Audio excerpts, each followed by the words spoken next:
Hello बच्चों, आज का हमारा टॉपिक है चाल तथा वेग। चाल क्या होती है? किसी गतिमान वस्तु द्वारा एकांक समय में तय की गई दूरी को चाल कहते हैं। इसको हम v से प्रदर्शित करते हैं। v बराबर होता है दूरी बटे समय, ठीक है ना, s/t।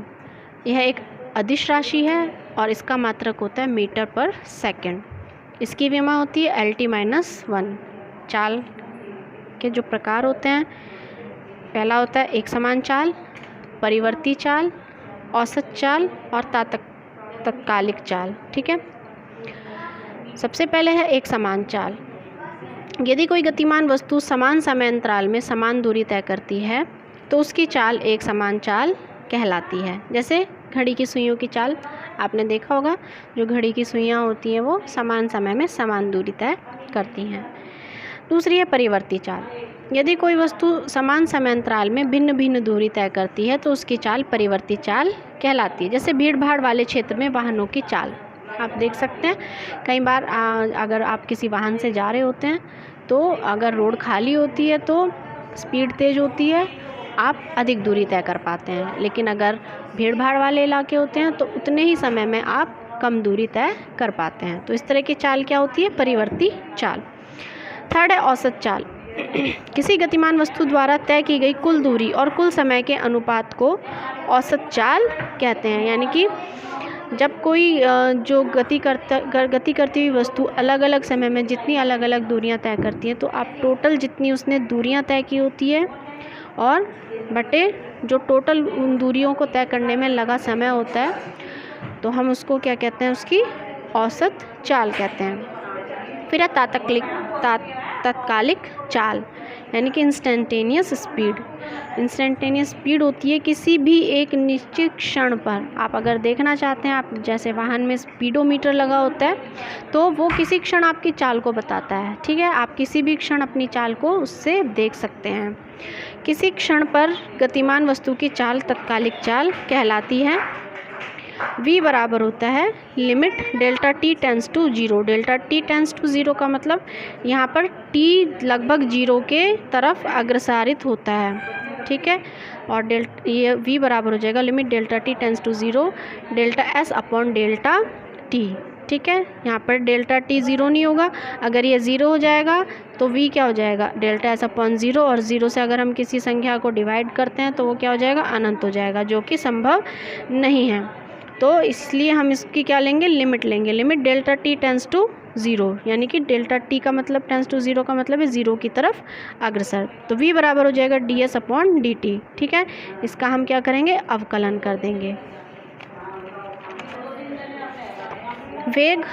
किसी गतिमान वस्तु द्वारा एकांक समय में तय विस्थापन को वेग कहते हैं। चाल में क्या है? तय की गई दूरी, और वेग में क्या है? तय किया गया विस्थापन। विस्थापन आ गया, इसका मतलब क्या है कि वेग एक सदिश राशि है। इसका SI मात्रक भी मीटर पर सेकंड और v में LT-1 ही होता है। इसी तरह से आप वेग के प्रकार भी देख सकते हैं: एक समान वेग, असमान या परिवर्ती वेग, औसत वेग और तात्कालिक वेग। ठीक है, ये आप खुद से पढ़ लेंगे, ज़्यादा डिफरेंस नहीं है। इसके बाद नेक्स्ट है आपका त्वरण, यानी कि एक्सेलरेशन। किसी गतिमान वस्तु में वेग परिवर्तन की दर को त्वरण कहते हैं। ठीक है, वेग परिवर्तन की दर यह एक सदिश राशि है, वो इसे वेक्टर a से प्रदर्शित करते हैं। त्वरण बराबर होगा वेग परिवर्तन बटे समय। a बराबर वेग परिवर्तन को आप किससे डिनोट करते हैं? डेल्टा v से अपॉन डेल्टा t। इसका मात्रक मीटर पर सेकंड स्क्वायर होता है और विमीय सूत्र होता है LT-2। इसी तरह से आप त्वरण के प्रकार भी देख सकते हैं। सबसे पहला है एक समान त्वरण। यदि कोई गतिमान वस्तु समान समय अंतराल में समान वेग से, देखिए वेग से गति करती है तो वस्तु का त्वरण एक समान त्वरण कहलाता है। दूसरा है परिवर्ती त्वरण। यदि कोई गतिमान वस्तु समान समय अंतराल में असमान वेग से गति करती है तो वस्तु का त्वरण परिवर्ती त्वरण कहलाता है। थर्ड है औसत त्वरण।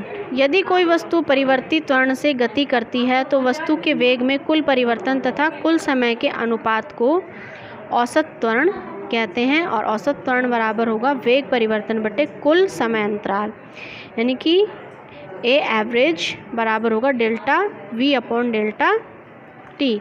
इसी तरह से तात्कालिक त्वरण, किसी निश्चित समय या क्षण पर वस्तु के त्वरण को तात्कालिक त्वरण कहते हैं।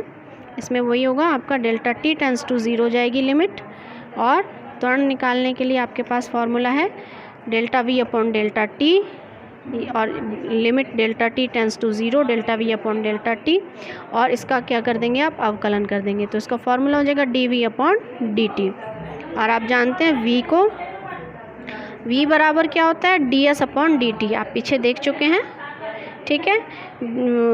और इससे आप वेग निकालेंगे तो ए बराबर हो जाएगा d v upon d t और डी अपॉन डी टी, यानी कि इसका वी का आप अवकलन कर देंगे तो ये हो जाएगा d upon d t d s upon d t, और ये हो जाएगा आपका d two s upon d t square. तो ए बराबर आपका वी का फर्स्ट 1 बार अवकलन और चाल का 2 बार अवकलन, ठीक है।